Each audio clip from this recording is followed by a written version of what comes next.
Depois, quando fazes uma videochamada, é uma seca. Falas para uma parede, Sim. se estiverem lá 7 pessoas, é uma parede com 7 pessoas. Na idade que ele está, ele não ia ter paciência para falar comigo 15 ou 20 ou 30 minutos por dia numa chamada ou numa videochamada. Não ia ter paciência para o porquê, porque é normal, está numa fase da vida que quer liberdade. Mas eu descobri, foi muito engraçado, que no dia que nós íamos fazer o registro, o nome que nós tínhamos escolhido para a agência tinha sido escolhido naquele dia por outra empresa, que era...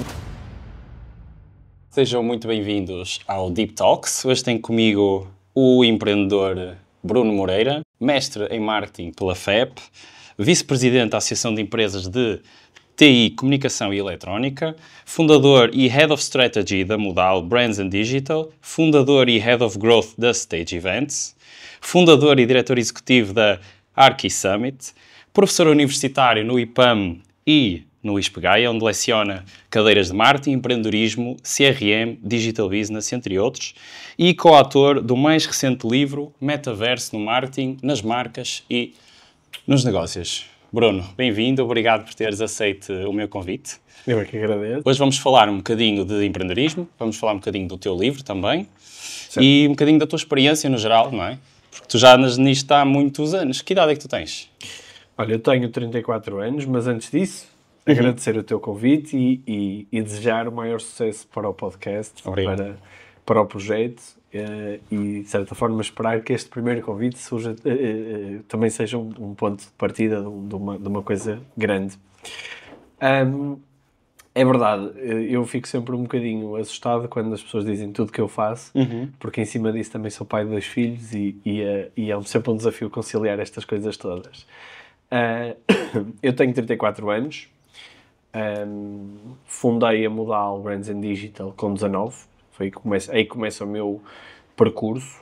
Estava no segundo ano da faculdade, em 2009, numa altura em que o tema do empreendedorismo e o empreendedorismo enquanto disciplina ainda estava muito atrás do que existe hoje, quer do ponto de vista académico, quer do ponto de vista da oferta de formação, de formação prática que existe hoje. E, portanto, as sombras e as dúvidas eram muito maiores, diria eu, do que hoje, que o empreendedorismo é um tema super aquecido e que as pessoas gostam de falar sobre isso e que existe muito conteúdo disponível. Conteúdo, se calhar até como este, que esta conversa é capaz de ir por aí. Por isso, eu, a brincar, digo sempre que quase tudo na minha vida foi precoce.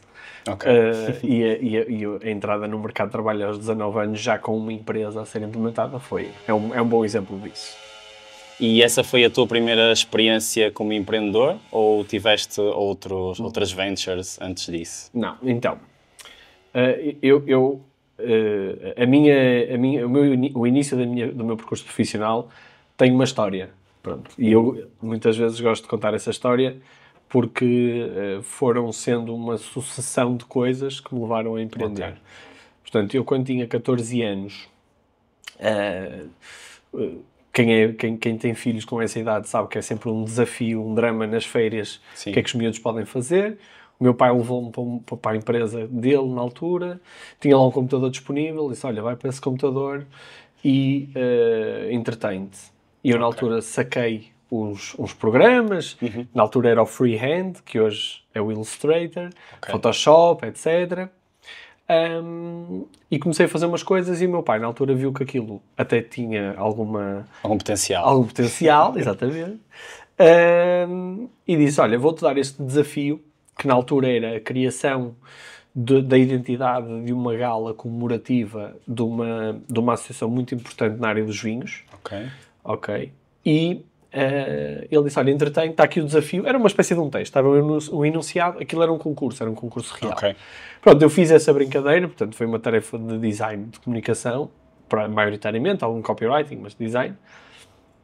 E quando chegou ao final, meu pai disse, olha, eu sou o júri deste concurso e eu acho que vou levar a tua proposta, porque está muito giro. E eu na altura era uma criança, eu claro que fiquei tudo super entusiasmado e sim senhor. Meu pai levou o trabalho a concurso. Sim. Contra agências muito estabelecidas, agências grandes, etc. E o meu trabalho ganhou esse concurso. O que para mim, na altura, foi um problema muito maior do que a alegria de ganhar o concurso. Então, porquê? Porque eu não sabia o que era uma arte final, eu não sabia o que era preparar um banner, o que era um roll-up. Eu fui aprender isso tudo aos 14 anos à pressa, porque eu tinha um caderno de encargos que eu não fazia a mínima ideia de como é que eu ia responder àquilo. E isso conta também um bocadinho o início da minha história como empreendedor, que era saber o que é o IVA, o IRC, os impostos, a banca, os juros. Isso foram tudo aprendizagens na prática e não da escola para os negócios. Muito bem.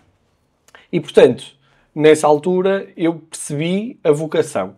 Ok. Portanto, foi uma coisa completamente avulso, foi uma coisa que aconteceu, foi acontecendo. Eu fiz essas artes finais e essas coisas com muito custo e com muito desespero, porque a dada altura nem era pelo dinheiro que eu ia ganhar com aquele concurso. Eu só queria me ver livre daquilo porque estava mesmo aflito. Mas o que acontece é que nessa altura isso condiciona a minha escolha de escola, de estudos, na altura ensino secundário. E quando eu entro no ensino secundário já entro a trabalhar, porque eu já fazia depois esses concursos públicos, eu comecei a participar neles e era o meu pai que tinha que dar o número do cartão de cidadão e não sei o quê, porque eu não tinha sequer direito ainda à idade legal para concorrer a esses concursos. Muito bem. Então, quando tu chegas aos 19 anos e fundas a Modal, tu já trazes alguma experiência, no fundo. Apesar de não parecer realista, tu já trazes alguns anos de lidar com concurso ou clientes, entregas, com algumas dinâmicas de trabalho. De trabalho, não é? Sim. Aí entra outra história, que é, eu entro na faculdade e começo a ficar muito amigo de uma pessoa nessa faculdade, que hoje é a minha mulher. Muito bem. E essa pessoa diz-me, olha, tens mesmo que conhecer a minha irmã, porque a minha irmã está no mercado de trabalho, está numa multinacional, e ela queria empreender, mas está à procura ainda do fit para um projeto, e tu tens a mesma vibe, tu já trabalhas, devias conhecer. Disse, olha, eu tenho 18 anos, não é? É importante fazer esta... Que idade é que tem a tua irmã? Ela tem 25, e eu na altura pensei, 25 anos, já tenho uma bagagem, já tenho uma estrada que me pode ensinar muita coisa. Sim. E foi muito curioso, porque no dia que eu conheci a Elsa, nós sentámos-nos numa mesa de um restaurante para almoçar e já estávamos a trabalhar. Tipo, nós sentámos, olá, Bruno e tal, não sei o quê, então o que é que tu fazes? Não sei, olha, e se nós começássemos e fizéssemos e não sei o quê, e de repente já estávamos a trabalhar. Pronto, e nessa altura, aquilo que nós decidimos foi, vamos criar uma marca. Com essa marca, eu coletei-me como empresário em nome individual para responder por essa marca, para podermos fazer a parte mais burocrática do negócio. E fomos experimentar. Foi completamente experimental. Foi um laboratório. Então fomos para a rua, falar com empresas. Na altura a receptividade era muito baixa porque é um mercado concorrencial, claro, e portanto tínhamos pouca absorção daquilo que nós queríamos fazer. Mas na altura 3 clientes já era muita coisa, porque a Elsa estava na multinacional, eu estava na faculdade. Exato. Ainda com aquela euforia do primeiro ano da universidade, e portanto saídas à noite e não sei o quê, e muitos amigos, etc. O que aconteceu foi que, como somos duas pessoas muito orientadas para o trabalho, nós costumamos dizer que não somos dreamers, somos doers, rapidamente aquilo começou a ganhar contornos de empresa. Ok. E então é aí que nós começamos a estudar como é que nós saltamos de uma aventura. Há pouco usaste a palavra ventures, ainda vem no sentido mais clássico do termo ventures, era literalmente um projeto. Claro. Ok? Já com o nome Modal? Não. Ainda não? Não. Nós originalmente éramos a WePlay. WePlay? WePlay. Mas depois existia um projeto muito grande com esse nome. E então nós começámos a estudar. Claro. Vários nomes, e foi muito engraçado que no dia que nós íamos fazer o registro da agência criativa, na véspera, eu estava no Algarve, e na véspera eu fui consultar, e o nome que nós tínhamos escolhido para a agência tinha sido escolhido naquele dia. Imagina, isto era uma terça-feira, nós íamos registrar na quarta, e na terça-feira aquele nome foi escolhido por outra empresa, que era Malagueta. Malagueta. Malagueta. Ia ser era o nome original da Modal. E depois foi um processo de eleger um nome que não quisesse dizer nada, que fosse uma coisa mais neutra. Ok. E acabámos por chegar a esse nome. Ou seja, as pessoas às vezes perguntam, mas Modal A história é o atrás quê? do nome. Sim, não. Não há história atrás do nome. Não há. Queríamos uma coisa que Sim. Malagueta, por comparação, Malagueta, tu pensas, ou melhor, a tua cabeça vai logo para uma sensação, para um sabor, para uma emoção, para uma experiência, para uma história. Nós quisemos inverter isso, ou seja, um nome neutro em que quando nós disséssemos o nome dessa empresa, o registro induzisse logo para alguém, para nós, para o nosso escritório, para o cheiro, para a sensação, associada à empresa, não é? Se eu disser Sonai, tu tens uma data de associações que não vai para além desse registro da tua experiência. Pronto, então foi esse o critério que tivemos para escolher Modal. E recuando ainda mais um bocadinho, ou seja, tu aos 14 anos, o teu pai dá-te um computador e tu tens tempo livre e tu escolhes instalar um programa de edição em vez de um jogo. Ou seja, o que é que te leva, o que é que na tua infância, digamos assim, o que é que experienciaste na tua infância que te levou aos 14 anos, estás a tentar entrar no mercado de trabalho, ou seja, estás mais preocupado em produzir alguma coisa do que simplesmente te divertires com amigos? Sim. Aquilo que eu acho é que, eu não sei se eu era uma criança muito chata, não é? Porque eu também jogava muito nessa altura e aquilo que provavelmente pode levar a responder à tua pergunta será uma questão mais de estímulos, porque a minha intenção não era propriamente entrar no mercado de trabalho, a minha intenção era poder criar valor, criar alguma coisa. Sim. Criar alguma coisa. E era uma curiosidade real. O meu pai era empreendedor e, portanto, eu tinha esse registro de poder mover as coisas e essa sensação quase de locomotiva, mais do que a peça na engrenagem, que é igualmente válida e super importante.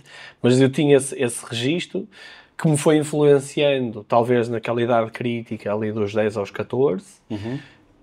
E, portanto, nessa altura, efetivamente, eu jogava muito. E, se calhar, nesse dia em que instalei o Freehand, à noite joguei FM ou CM. CS? CM. Não, na altura, o FM chamava-se Championship Manager. Muito bem. Então, se calhar, joguei Championship Manager a noite toda, mas depois, naquele registro, por estar, se calhar, no escritório, com outras pessoas, também quis-me sentir... Foi uma gamificação, foi uma brincadeira, mas eu quis-me sentir mais profissional como aquelas pessoas que estavam ali, para me equiparar. Você gostava do registro, não é? Do registro, exatamente. E, se calhar, fui influenciado por esse conjunto de fatores. Agora, não há uma explicação muito lógica, não é? Se calhar, fui contemplado, não é? Com essa vontade e que foi a vontade que me foi fazendo aprender. Muito bem. Olha, não sei se sabes, mas nós aqui no Deep Talks, Deep vem também de molhar no molho. Então temos uma pequena surpresa. É surpresa só porque é o primeiro episódio, porque daqui para a frente já não será tanto surpresa. Vamos pedir ao assistente que traga aí o que chegou há bocadinho. Que medo. Não sou maquilhadora, mas trago uma surpresa. Pronto, hoje vamos começar com os clássicos. Portanto, a ideia aqui é termos sempre um snack e um molho, ou vários molhos, porque a ideia é, Deep Talks, conversas com profundidade, conversas com molho, ok? Portanto, hoje vamos começar pelo clássico. O clássico são nuggets do McDonald's. Ok, maravilha. É o clássico, portanto, espero que estejas com fome. Não começaram mal. Vamos dividir aqui uns guardanapos. Vamos ver se os molhos vieram direitinhos. Então, temos aqui uma caixinha que eu acredito que esteja aqui uma quantidade boa para cada um. E temos aqui então 3 molhos diferentes, porque a ideia deste podcast é não faltar molho. Curiosamente, veio uma batata. Não sei se... Tinha extra. Foi a oferta do McDonald's. Que giro. Pronto, vamos abrir os molhos, escolhemos um, experimentamos um primeiro e depois vamos escolher um. Qual é que preferes? Eu gosto de todos. Maionese com alho é o mais comum. Eu normalmente esse é o que eu peço. É? Mas conheces os outros? Conheço. Quer dizer, esse não é... Molho agridoce. Normalmente peço mais molho agridoce com sushi. Não sei pois é isso, mas pode ir com nuggets. Vamos começar pelo barbecue, não é? Pronto, força aí. Posso? Com licença. Comer. Exatamente. Então agora quero uma deep question. Queres uma deep question?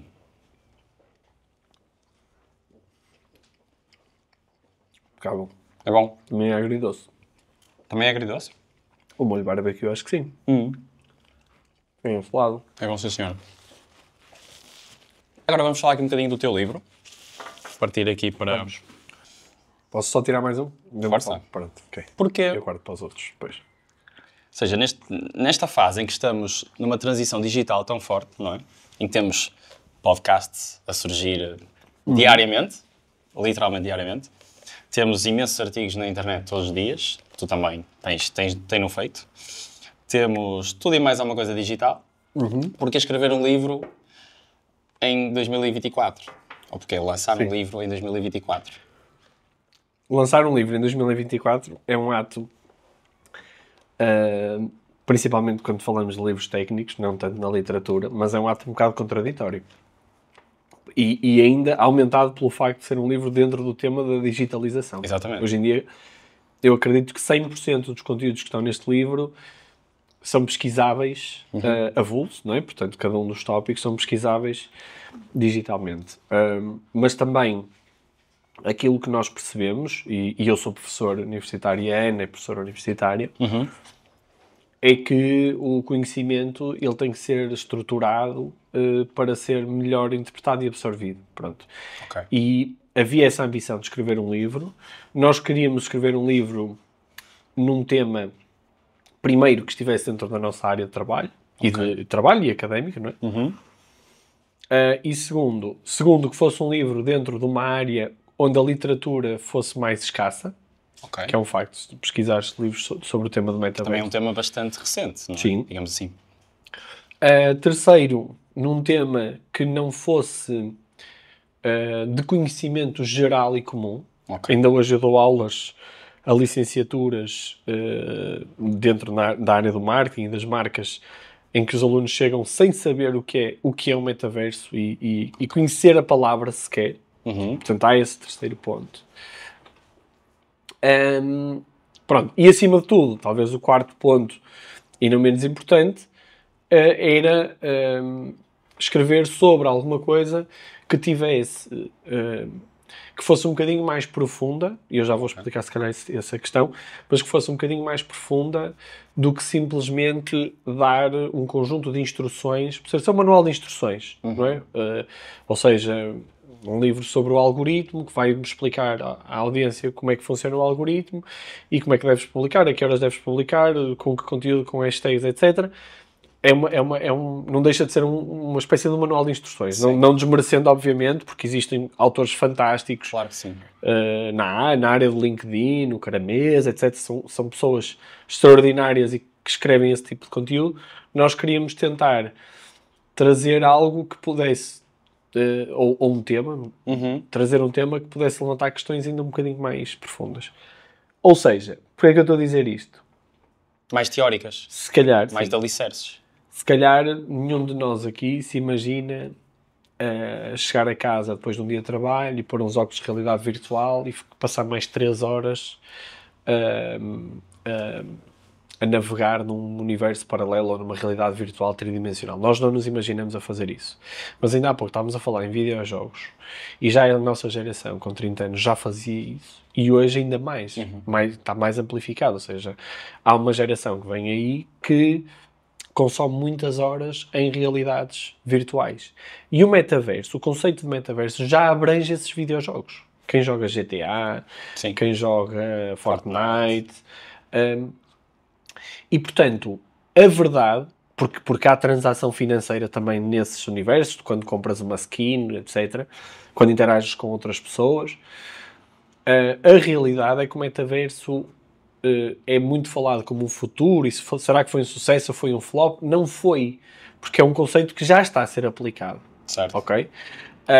E aquilo que se prevê é que vai aumentar gradualmente a sua importância. Claro que na fase da pandemia achámos que todos íamos migrar para as interações 100% virtuais e ia toda a gente ficar em casa e que as pessoas nunca mais iam sair à rua. Claro que isso não ia acontecer. Mas a parte mais interessante foi essa, foi nós olharmos para como é que vai ser o futuro das nossas vidas, ok? E muito mais do que nós pensamos, vão passar por realidades como esta, ok? Só para dar-me um exemplo. Um enquadramento. Eu estava a dar uma formação no Grupo Salvador Caetano. Sim. E tive um testemunho brutal, que foi uma pessoa na casa dos 40 que disse, eu estava a explicar o conceito, a sala estava toda a pensar, não, este tipo é meio lunático, está a falar aqui de realidades virtuais e paralelas e não sei o quê. Isso nunca vai acontecer nos próximos 20 anos. E o aluno disse uma coisa, o formando disse uma coisa muito gira, que ele disse, olha, eu gostava de dizer à turma que estão amplamente enganados. Eu separei-me há pouco tempo. O meu filho foi viver para 70 km de mim. Na idade que ele está, ele não ia ter paciência para falar comigo 15 ou 20 ou 30 minutos por dia numa chamada, numa videochamada. Não ia ter paciência para o pai, porque é normal, está numa fase da vida que quer liberdade. Mas eu descobri que se jogar meia hora por dia de Fortnite com ele conta-me da namorada, conta-me da professora que não correu bem, conta-me da aula que não gostou ou que gostou, conta-me dos planos que tem, conta-me das asneiras que está a fazer. Ou seja, ele sente que está presente com o pai. Ele reconectou-se com o filho e se calhar muito mais do que pré-divórcio, por exemplo, porque... O filho sentiu que ele estava ali com ele. Exatamente. Ou seja, ele trouxe esta imersão, esta realidade mais imersiva para a vida dele. E teve uma conexão com a geração seguinte muito maior do que se calhar se forçasse os meios tradicionais e as chamadas e as cartas e os e-mails. Estou a brincar, mas pelo menos os meios mais tradicionais. Sim. Porque, lá está, teve um bocadinho mais à frente. E o metaverso promete isso, ou seja, promete criar realidades muito mais interessantes a trabalhar. Sim. Depois, quando fazes uma videochamada, é uma seca. Ou pelo menos, quando fazes uma videochamada, tu falas para uma parede. Sim. Se estiverem lá 7 pessoas, é uma parede com 7 pessoas. Se tu quiseres falar com a pessoa 3, não há tecnologia para tu tens que mandar um WhatsApp à parte a dizer assim, olha-me este, a dizer não sei o quê. É completamente redutor, não é? Se tu tivesses uma sala de reuniões tridimensional em que eu estou ao teu lado e digo assim, olha, o Ivo, não concordo nada com isto, mas só o Ivo é que ouve. Sim. E a reunião continua e a apresentação continua, porque é isso que acontece na realidade. Na vida real. Exatamente. Na vida real. E quando nós formos colocados com essas diferenças, sim, ou com esses upgrades, não é? Nós vamos começar a aderir cada vez mais. Para já hoje é só estranho. Tendo em conta isto tudo, pá, eu e a Ana dissemos, olha, vamos escrever sobre isto. Sobre este tema. Sabemos que há muita gente que não vai comprar porque tem estes temas muito disponíveis na internet para ver vídeos e coisas mais as práticas, interativas, etc. Mas nós também queremos marcar este progresso do conhecimento. Então estruturamos, investigámos, fomos dar exemplos, mas só para teres uma ideia, no espaço de 1 ano e meio, que foi o tempo que nós demorámos a escrever o livro, já mudou muita coisa? Não, tivemos que mudar exemplos, porque os exemplos que escrevemos no início do livro já eram completamente desatualizados a meio, percebes? Então tivemos que reescrever algumas partes, porque a tecnologia já tinha mudado. Vamos entrar agora numa fase em que a adoção vai ser cada vez maior, não é? Ou seja, sim, nos próximos anos, neste momento temos aqueles experimentalistas que fazem umas reuniões por lá ou vão para lá, interagem uns com os outros, fazem uns jogos em conjunto, mas que ainda não está massivamente adotado, ou seja, são early adopters, não é? Pessoas que gostam de estar à frente e de basicamente brincar com estas coisas. Sempre que há uma coisa nova, eles gostam de ir experimentar e até são provavelmente os mais críticos, no início, até ajudam a direcionar as ferramentas para um lado ou para o outro. Entretanto, nos próximos anos vamos ter isto a chegar a uma população mais... ou seja, a uma audiência mais alargada. E aqui entra a parte das agências. Ou seja, imaginemos, nós vamos começar a ter cada vez uma audiência maior no metaverso. Não sei depois que tipo de audiências, provavelmente vamos começar com umas faixas etárias mais novas e depois vamos transitar para cada vez para uma faixa etária mais velha. Mas vamos começar a ter uma audiência lá, uma audiência que os clientes vão querer comunicar para ela. Tu, enquanto fundador e diretor de estratégia de uma agência de comunicação, como é que tu planeias, digamos assim, como é que tu antecipas o futuro dos teus processos no que diz respeito à comunicação que vais ter de fazer? Porque não podes ficar para trás. Certo. Primeiro, se fôssemos discutir aqui o futuro das agências, tínhamos que colocar aqui outros temas, que é a inteligência artificial, que é absolutamente central e crítico na mudança Exatamente. da forma de trabalhar. Que é o que está a ter mais impacto na atualidade. Que é o que está a ter de longe. E estamos a falar do amanhã. Estamos a falar... É um hoje, mas certo. Sim, a questão é, eu concordo que estamos a falar de um amanhã. Só acho é que tem impacto em dimensões diferentes. Ok? Enquanto que a inteligência artificial está a mudar radicalmente a forma como os profissionais de marketing trabalham, não é? Na criação, principalmente na criação de coisas, criação de imagens, criação de textos, etc. É a AI generativa, não é? Exatamente. É aquilo que está a ter mais impacto. E então a inteligência artificial faz com que haja uma aceleração muito grande da capacidade de produzir coisas com boa qualidade. O metaverso traz uma dimensão diferente, que é, ele alarga um bocadinho os canais onde as marcas podem estar e podem comunicar. Ou seja, não é tanta alteração da forma como se fazem as coisas, mas é mais a abertura de novos canais, exatamente porque as marcas têm que estar onde estão as suas audiências. Exatamente. Certo? E, portanto... Mas aqui podemos estar a falar também de formatos diferentes. Ou seja, temos um canal diferente. Sim, mas é o que eu estou a dizer. Ou seja, canais, formatos de igual forma... não tanto a questão dos processos, porque os processos hão de ser migrados para a realização de questões ou de criação de conteúdos, vídeo e textuais, etc., mas aplicados a um ambiente virtual e não a um ambiente real. Abrem novas frentes exatamente da criação de novos espaços, ok? Onde as marcas podem ter alguma relação com essa audiência, numa perspectiva também de social engagement, portanto, as marcas também conseguem ter uma relação bilateral com as suas audiências, ou seja, eu falo com a minha audiência dá-me feedback. Exatamente. Agora, há aqui uma questão de timing que é verdade, ou seja, nós temos muitos exemplos de marcas que estão constantemente a tentar apostar em inovar dentro da realidade do metaverso.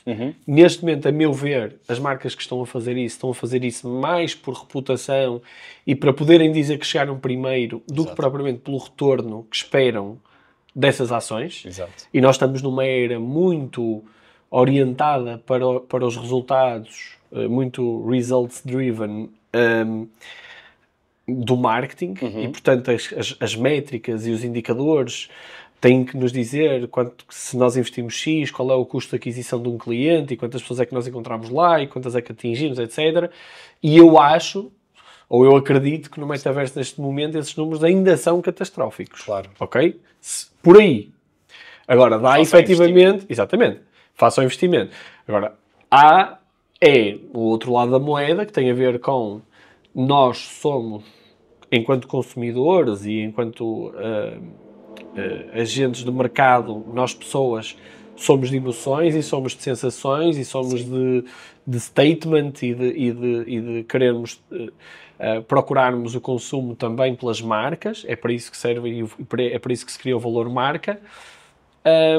E efetivamente hoje tu criares uma experiência brutal numa loja é fundamental, mas se a tua audiência passa 6 horas por dia num ambiente imersivo, tu tens uma oportunidade grande de criar esse valor marca nessa realidade. Exato. E portanto, tu vais ao Pompidou e vês em Paris e vês uma fachada da Nike incrível.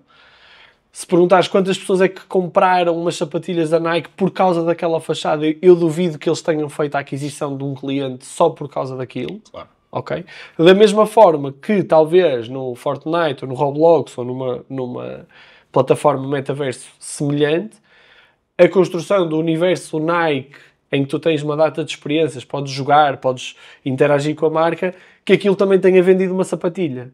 Percebes? Uma sapatilha real. Real. Porque acabam por também vender artigos digitais. Também podes vender os artigos digitais, que isso já entra numa nova dimensão e num novo mercado.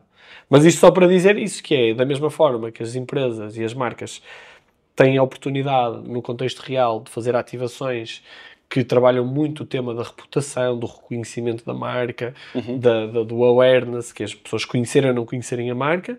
Estes ambientes também têm essa oportunidade. Portanto, há que haver aí também a inteligência e a perspicácia de, primeiro, saber o que é que podemos esperar dessa atividade, porque também gera PR, também gera notícia para a marca, mas para além disso, há E muitas estão a fazer por causa disso, não é? É isso, sim. Então, há muitas marcas que estão a investir muito para poderem ter esse statement e serem notícia. O problema aqui é que negar esse caminho é um atraso. Porquê? Porque nós estamos a negar uma inevitabilidade. Porque o comboio, ele está a andar. Está a andar. Portanto, aquilo que eu aconselho é, muitas vezes, conseguir ser mais contido no investimento, mas conseguir ser contínuo a ponto de não ser uma coisa one shot, megalómana, que eu fiz e depois quando vou apresentar à administração foi catastrófica, porque eu tive 300 notícias a meu respeito, que é um bom indicador, mas se aquilo calha de estar até inserido num trimestre horroroso de vendas, a atividade foi uma desgraça. Não é? Então tem que ser... As atividades em metaverso deviam ser mais prolongadas no tempo para continuar a acompanhar este fluxo, esta migração dos utilizadores, porque mesmo esta questão das faixas etárias também é falaciosa.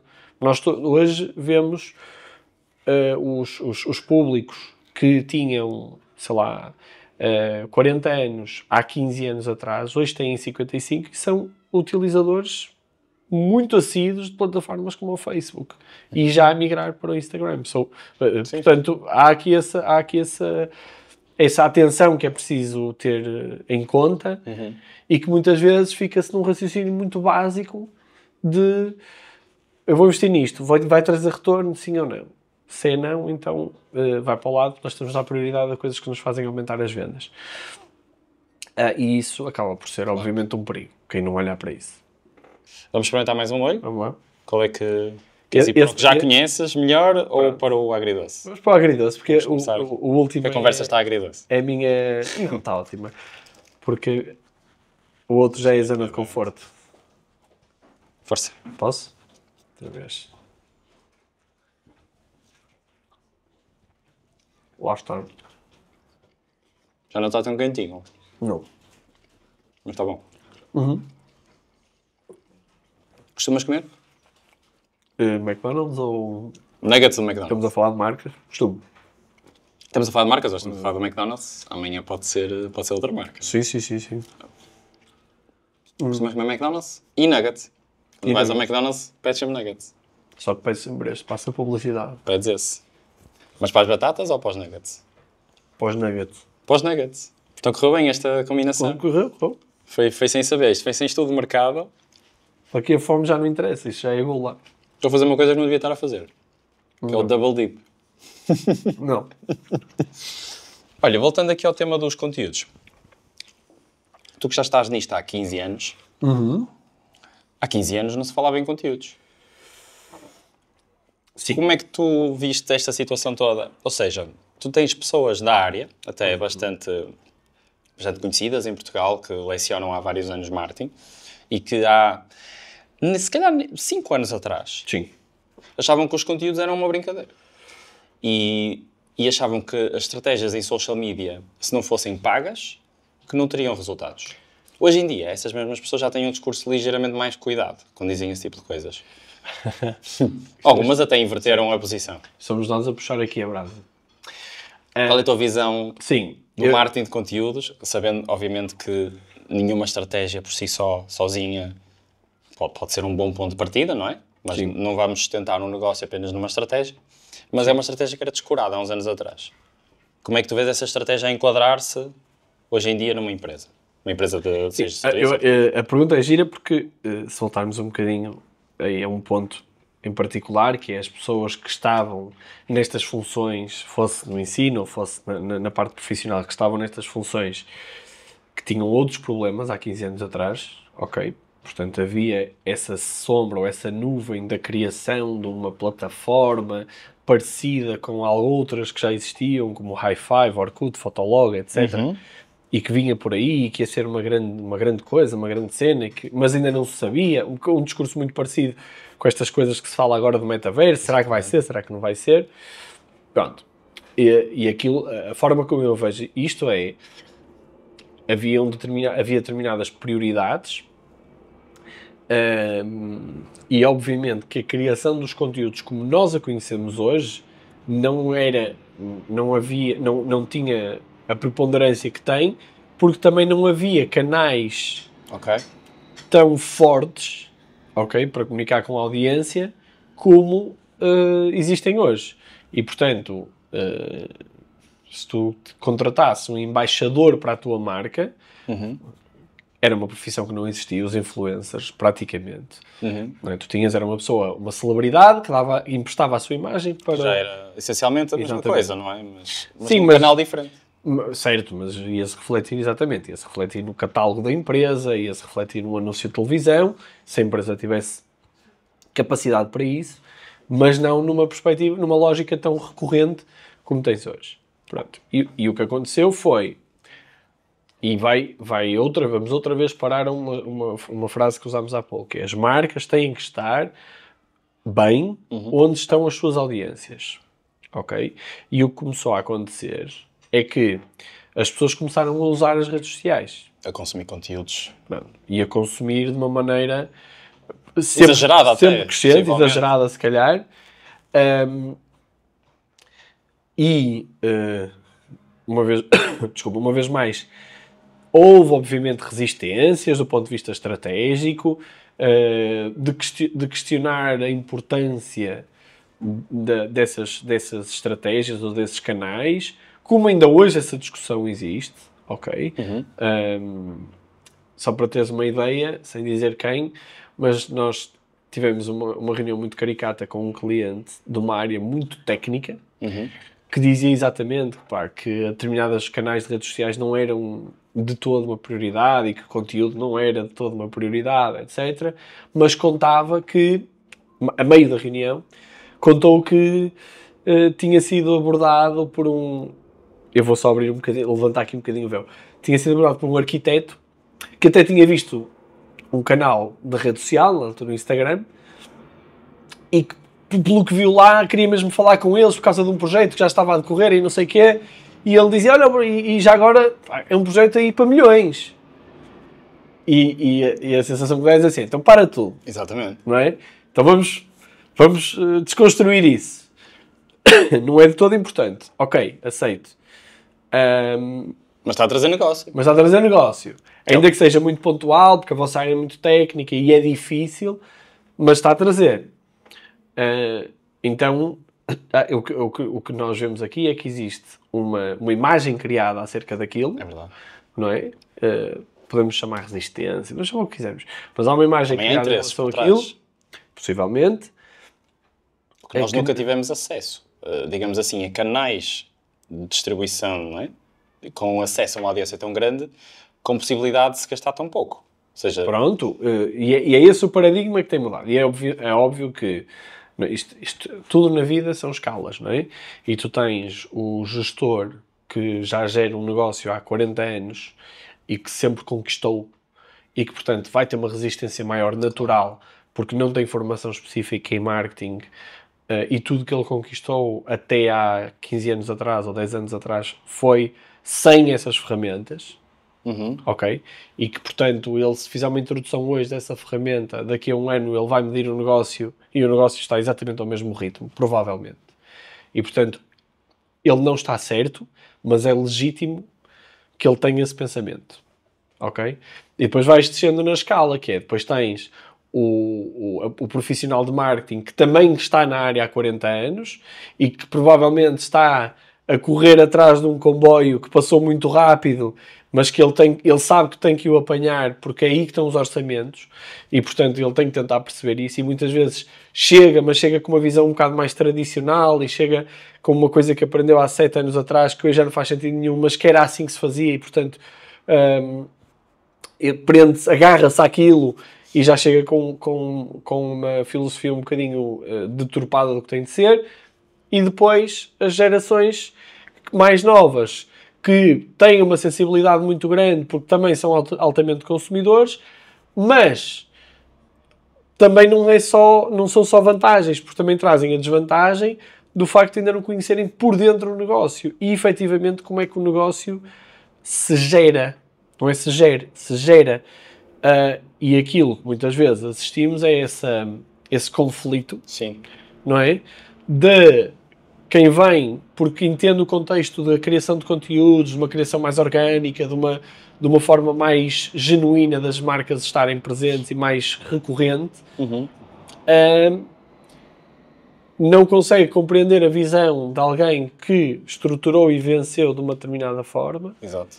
E vice-versa. Esta pessoa que venceu dessa forma também às vezes tem dificuldade. Ninguém está 100% certo. Exatamente. Portanto, mas existe uma certa hipocrisia, podemos lhe chamar assim. Ou seja, não é, lá está, se calhar às vezes nem é intencionada dessa forma, mas existe uma certa resistência, que pode também ser designada por hipocrisia no sentido em que, imagina, tu tens pessoas em altos cargos de marketing e que, lá está, são contra estratégias e contra investimentos, por exemplo, em orgânicos, em social media, mas depois, nos seus tempos livres, consomem horas e horas e horas de TikTok, de Instagram. E mesmo os que não consomem. Eu tenho... hoje tivemos essa conversa. Lá. Há um princípio fundamental dos profissionais de marketing que não deve ser infringido, que é... tu não podes generalizar a tua opinião, ok? Ou a tua experiência individual. E é muito recorrente em reuniões de marketing nós ouvirmos os próprios diretores de marketing ou até mesmo os gestores... Opiniões subjetivas. Dizerem... Não, opiniões muito objetivas, mas a dizerem coisas como... Opá, não vamos fazer isso porque eu não ligo nenhuma a esse tipo de anúncios, ou a esse tipo de conteúdos, ou a esse tipo... que seja. E o facto de tu não ligares nada àquilo, não significa que tu sejas a audiência. E mesmo que faças parte do grupo da audiência, não significa seja a maioria. Que tu estejas dentro do padrão de comportamento ou de absorção do grupo a que pertences, não é?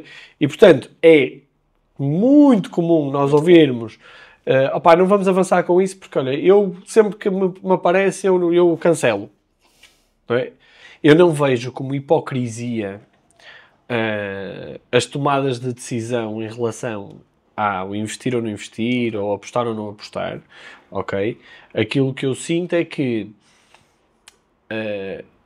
atenção, eu não estou a defender, porque é a área em que nós trabalhamos e que somos altamente prejudicados quando a perspectiva é essa. Mas aquilo que eu vejo é... a comunicação, ela anda sempre de mãos dadas com outros vetores das marcas, ok? E, efetivamente, quando há um planeamento muito estruturado, tu consegues colocar os ovos direitinhos em cada cesta do planeamento. No entanto, na maior parte das organizações, diria... não as grandes marcas, mas as organizações que têm alguma dimensão, que têm orçamento, mas depois têm essa falta de planeamento, essa falta de visão, as decisões são muito tomadas em função ou de crenças do próprio gestor, que isso também acontece, quer dizer, acontece em todas, mas agravado nesse contexto, ou então influenciadas por outras vertentes da empresa, as vendas, outros departamentos, o desenvolvimento de produto, os point of sale, etc., que acabam por condicionar o que é feito, porque o que tem de ser criado tem de servir para alimentar essas cestas e não para nós pensarmos na marca de uma forma mais holística, da sua reputação, do seu valor, etc. Não. É feito porque nós vamos expandir para o mercado alemão, então nós precisamos de fazer coisas que nos tragam leads do mercado alemão. E se vais criar um conteúdo, então vais criar um vídeo institucional. Em vez de criar, se calhar, uma sequência de conteúdos prolongada no tempo e que gera algum tipo de interação ou algum tipo de relação com esse público que está nessa geografia. Então, há uma influência da decisão. Ou seja, para além do investir ou não investir numa estratégia, neste caso estamos a falar de conteúdos, também existe depois a subjetividade do gosto de cada um. Ou seja, há uma pessoa que diz, eu não gosto deste tipo de conteúdo, mas este conteúdo resulta, diz a pessoa da agência. Claro. Mas eu não gosto deste tipo de conteúdo. Eu quero uma coisa institucional, não resulta. E a pessoa às vezes até sabe que não resulta, mas quer uma coisa bonita. Sim, lá está. Aí entra... Como é que se combate isto? Não se combate. Ou não se quer combater isto? Não, eu acredito que... Nós trabalhamos muito com base em resultados, não é? É aquilo que tentamos mostrar aos nossos clientes no fim. Eu acredito que o mercado das agências e da relação das agências com as marcas é um mercado super difícil porque há muita oferta para a procura. Mas também diz-se na gíria que para cada panela há um texto ou uma tampa, e aquilo que eu acredito é que nós somos e temos a responsabilidade de entregar esse conhecimento às marcas. Às vezes há a falácia de que as agências sabem sempre mais do que as marcas, e isso não é verdade, muitas vezes. Há pessoas muito válidas dentro das marcas que também nos dão conhecimento a nós. Portanto, mas voltando atrás, nós temos a responsabilidade de entregar conhecimento às marcas, e isso por si só já é um agente de mudança, ok? A partir daí, tu podes ver isso como um combate, ok? Eu vejo de uma forma um bocadinho mais generosa, que é nós entregamos esse conhecimento, e realmente, se a marca não vê as coisas da mesma forma e não há uma cumplicidade na forma como se vai abordar o determinado projeto ou a continuidade, então aí aquilo que eu vejo é essa empatia ou essa cumplicidade não existindo, a marca não deve trabalhar com aquela agência. E se calhar vai trabalhar com outra agência que esteja efetivamente mais orientada para esse tipo de conteúdo. Ou porque é mais institucional, ou é porque é mais formal, ou é porque é mais genuíno ou orgânico. Não interessa. Aquilo que eu entendo é que nós temos a missão de dizer à marca que acreditamos que seja assim, mesmo que haja ali uma camada que nos falte, que é o conhecimento empírico do dia-a-dia daquele negócio. Ok? O conhecimento profundo da sua concorrência. Há coisas que nós também, quando vamos a priori para um cliente, enquanto agência, estou a falar na pele da agência... E porque trabalhamos com muitas indústrias diferentes. Sim, mas há coisas que nós desconhecemos. Porque não vai de um conhecimento global de várias atividades de negócio. Nem sempre daquela especificamente que vamos abordar. Portanto, também temos que ter... Há coisas que podem boas práticas, bons exemplos que se podem transpor de umas indústrias para as outras, de umas atividades para as outras, e que até podem trazer sangue fresco, não é? Ou seja, quando levas uma prática de uma indústria para outra, até pode resultar com alguns ajustes, não é? Mas é preciso sempre contextualizar, e é aí que estás a dizer que o conhecimento que há dentro das empresas, da própria indústria e dos seus concorrentes, também é muito valioso para as agências, não é? Enquanto claro que sim. Estratégias que podem ou não ter impacto. Esse jogo vai acontecer sempre. Esse jogo de forças, ele vai acontecer sempre. A agência tem sempre a missão de ser sangue fresco nas ideias e nos conteúdos ou nas estratégias que vai trazer para dentro da empresa, e não tem que ser ofensivo quando não há fit. Não é? Porque voltamos à mesma coisa, que é... A empresa pode efetivamente já ter um ADN que está longe do ADN que aquela agência em particular normalmente traz para as empresas com quem trabalha. E está tudo bem.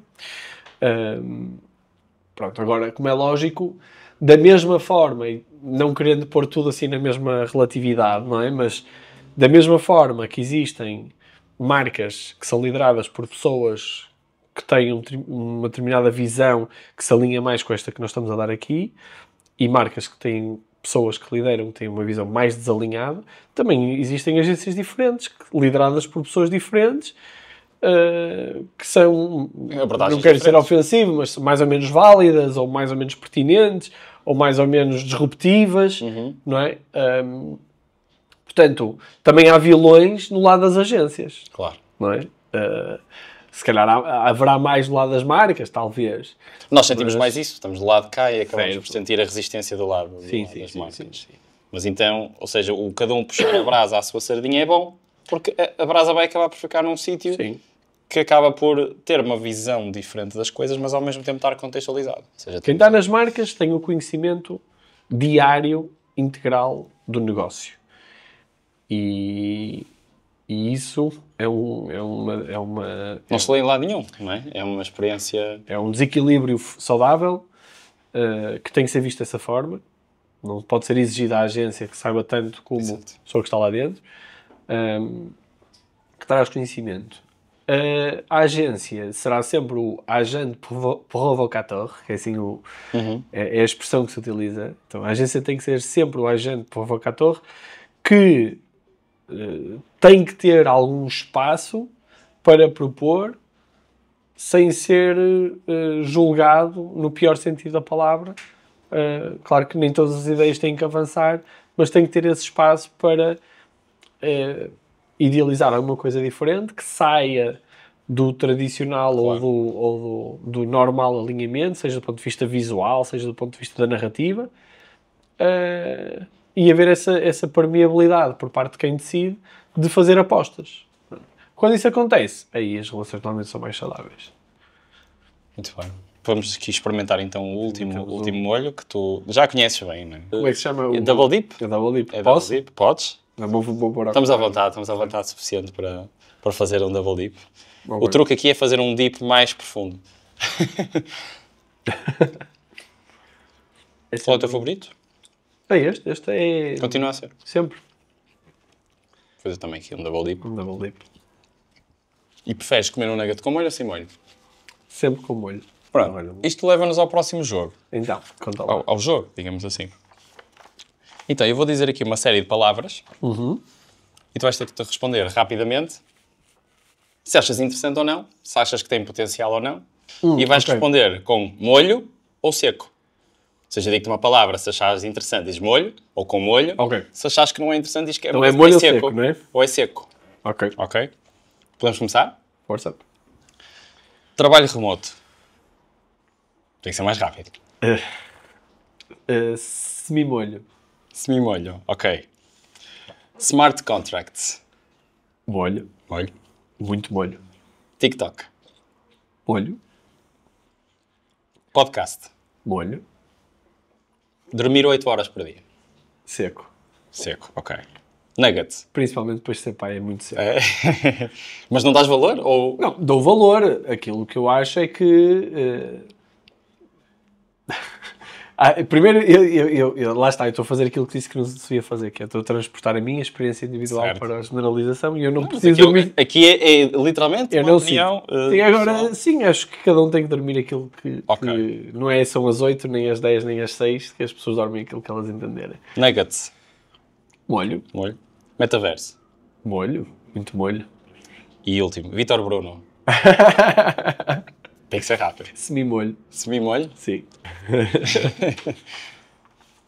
Bruno, projetos para o futuro. Coisas que tenhas em mente, coisas que já estejas a trabalhar, que possas partilhar, obviamente. Houve uma expressão que eu ouvi há uns anos atrás, que na altura olhei para a forma como foi dita de uma maneira, um certo ponto, pejorativa, mas que hoje percebo e de certa forma identifico-me, então tento trabalhar para que não seja visto da mesma forma pelos outros, por ti e por quem estiver a ver isto. Que era alguém que se intitulava como empreendedor em série.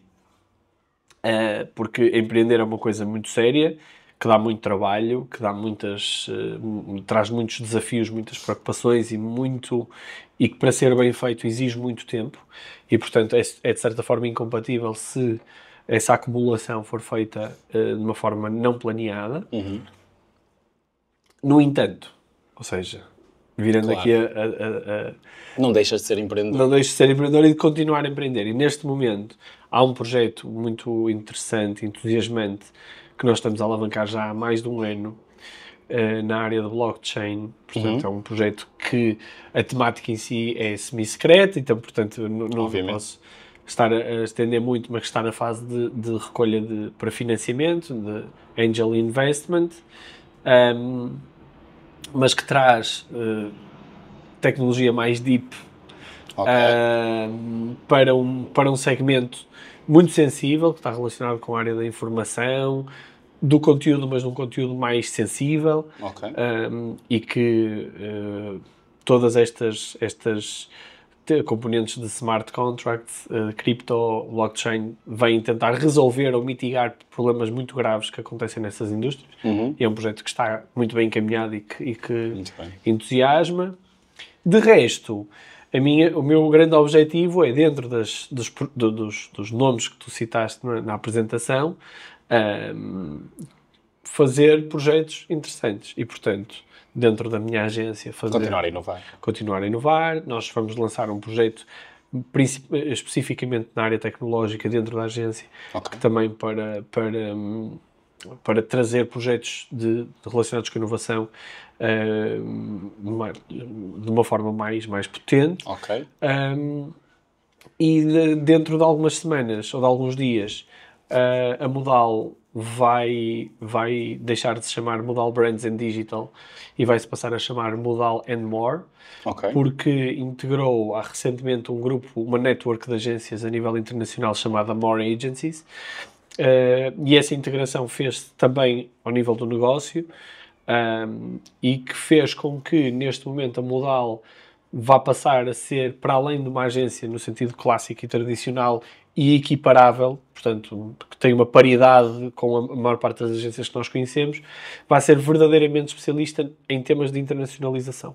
E, portanto, normalmente, quando pegarmos numa marca para trabalhar, vai ser para olhar para territórios, para novos mercados, ou para mercados onde as marcas já estejam, e não tanto, obviamente que o mercado interno há de ser sempre trabalhado, mas a grande proposta de valor passa-se mais pelos territórios. E isso traz quase um reset estratégico. Um desafio completamente diferente. Diferente dentro de uma coisa que vai-se continuar a chamar Modal, que vai continuar a ter a mesma equipa, etc., mas que tem um setup completamente diferente.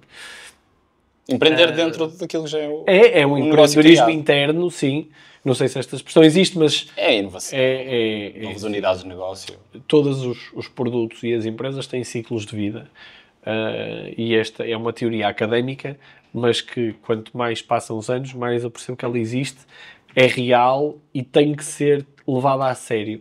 Ok? E em fases de estagnação, as empresas têm que sofrer processos de empreendedorismo, ciclos de empreendedorismo, dentro da própria organização, com novos projetos, novas marcas, novas equipas, alargamento ou estreitamento do scope de serviços. Portanto, existem muitas formas de inovar dentro das empresas ou dos projetos. Sim. E a Modal, claramente, uma agência com 15 anos, tem que ter ciclos desses para se conseguir regenerar e voltar a muscular-se dentro do mercado. Como é que o Bruno, o empreendedor, se mantém motivado, em forma? Para responder essa pergunta, e sem querer cair muito em clichês, eu acho que o autoconhecimento é uma coisa muito importante, ok? Eu não faço terapia, não tenho ajuda externa nesse sentido, mas entendo que quem sinta que está a passar por um processo de desconhecimento, que o faça, porque o autoconhecimento é muito importante. E porquê é que eu estou a dizer isto? Porque eu sou uma pessoa que lida muito mal com a ausência de coisas para fazer, ok? Muitas vezes cometo o erro de ter um excesso de coisas para fazer também, mas lido melhor com a resolução desse problema do que com a resolução do problema contrário, ok? E como tenho completamente entranhado este espírito empreendedor, o meu maior desafio é conter a motivação de fazer coisas novas. Alguma coisa queiras partilhar que não tínhamos falado? Não, livro ou acerca da tua vida pessoal? Eu acredito que a minha maior ambição enquanto profissional foi sempre poder inspirar outras pessoas, obviamente anexado a ser bem sucedido, porque é isso que nós procuramos, mas era poder ouvir isso de outras pessoas. E, portanto, estas diferentes áreas em que eu me envolvo e que eu tento ser o melhor possível para mostrar às pessoas que, depois de encontrarem o seu encaixe e coisas em que podem fazer a diferença na vida dos outros ou serem realmente bons, que persigam isso e que se sintam minimamente inspirados por mim. Portanto, acima de tudo, quando me falam em empreendedorismo, e hoje era um dos tópicos que íamos abordar aqui, eu tenho sempre essa preocupação, que é, será que eu vou algum dia poder inspirar alguém? Se sim, Acho que então sim. o propósito está cumprido. Bruno, obrigado. Obrigado por teres aceito o convite e por teres vindo ao podcast. E muito sucesso. Obrigado.